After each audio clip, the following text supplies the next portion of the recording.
Assalamualaikum warahmatullahi wabarakatuh. Baiklah, kami dari kelompok 5 akan memaparkan dampak yang ditimbulkan dari COVID-19 atau disebut juga dengan wabah virus corona.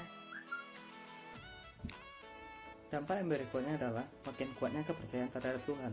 Bagi mereka yang dari kalangan agamais, tentunya meyakinkan bahwa wabah yang ada pada saat sekarang ini merupakan suatu bentuk kemalangan atau merupakan sebuah ujian yang diberikan Tuhan.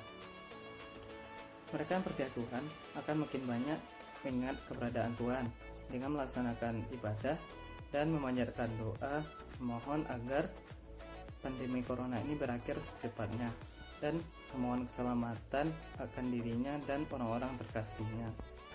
Adanya perubahan dalam berinteraksi dan bersosialisasi. Masyarakat kini menghindari jabat tangan, cipika-cipiki, berpelukan, bahkan untuk berbicara pun mereka menjaga jarak minimal 1 meter.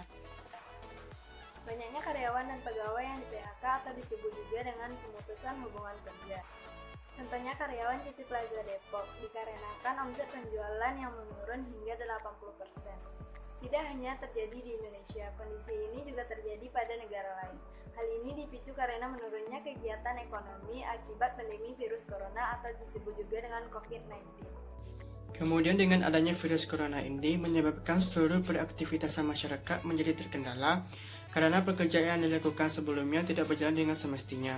Selanjutnya yaitu meruginya di sektor pariwisata. Hal ini sudah terjadi sejak bulan Januari hingga sekarang. Kerugian ini mencapai 1,5 miliar US dollar atau setara dengan 21 triliun rupiah. Contoh lain dari dampak COVID-19 yaitu penurunan jumlah wisatawan pada daerah-daerah wisata. Selanjutnya adalah semenjak diterapkannya physical distancing pada KRL mengakibatkan penurunan jumlah penumpang pada KRL tersebut yang hanya bisa diisi setengah dari muatan biasanya. Untuk menekan penyebaran COVID-19, WHO telah menyarankan kita untuk mempertimbangkan penggunaan uang elektronik atau non-tunai. Lembaga Kesehatan Dunia tersebut mengkhawatirkan adanya kuman yang menempel pada uang kertas yang menjadi pangkal penyebaran virus yang dapat mengganggu sistem kekebalan tubuh kita. Di luar faktor kepraktisan dan kenyamanan, penggunaan transaksi digital tersebut dapat meminimalkan kontak kita dengan uang kertas yang telah berpindah-pindah tangan dan tidak kita ketahui kebersihannya. Kualitas udara juga semakin membaik karena tertutupnya lapisan ozon dan juga hiruk pikuknya asap di kota, yaitu asap kendaraan dan pabrik pun juga ikut hilang. Selanjutnya, dampak positif dari adanya virus corona yaitu masyarakat lebih peduli akan pentingnya kebersihan untuk diri sendiri dan lingkungannya. Contohnya saja, kebanyakan masyarakat selalu mencuci tangan dengan sabun sebelum dan sesudah melakukan aktivitas kapanpun dan dimanapun.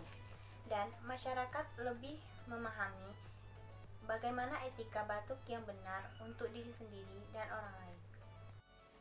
Dampak selanjutnya yaitu meningkatkan kerjasama antar negara, yang mana antar negara saling bahu-membahu untuk memberantas pandemi yang terjadi saat ini. Corona terhempaskan. Apakah itu hanya slogan? Atau akan menjadikannya kenyataan? Atau hanya sebagai harapan?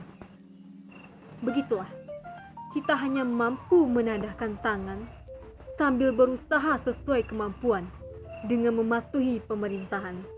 Karena sepastinya Tuhanlah yang menetapkan. Stay at home dan jaga kesehatan.